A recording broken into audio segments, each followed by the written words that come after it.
Assalamualaikum warahmatullahi taala wabarakatuh dan salam sejahtera kepada semua. Okey. Soalan pun boleh tahan juga.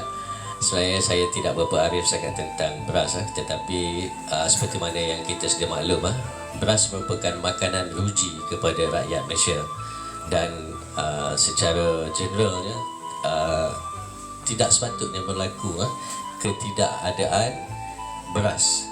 Okey. Dan saya pun telah hidup hampir 54 tahun, 53 tahun.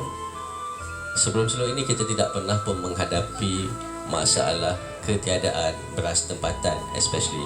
Sedangkan kalau kita lihat mengikut data ataupun statistik itu sendiri, Malaysia adalah kita mengeluarkan beras ataupun padi, menanam padi dan menghasilkan beras sebanyak dalam 65%. Dan lebihan itu kita import daripada luar negara. Tetapi hari ini perkara itu dah menjadi terbalik. Okey, tak sepatutnya berlaku. Dan ini yang amat menyedihkan saya. Kita tidak cerita pasal isu-isu besar yang seperti mana yang dilontarkan ataupun yang dikongsikan oleh Cikgu Bat dan sahabat-sahabat kita yang lain sebelum ini.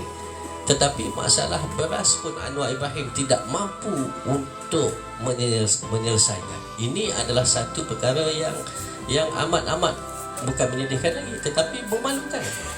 Okey, bagaimana kalau dulu Anwar Ibrahim mencanangkan tentang kehebatan dia sebagai seorang pemimpin, kehebatan dia sebagai bekas Menteri Kewangan satu ketika dahulu, tetapi akhirnya hari ini terbukti yang bahawasanya apa yang kita dapat lihat, Anwar sememangnya tidak perform atau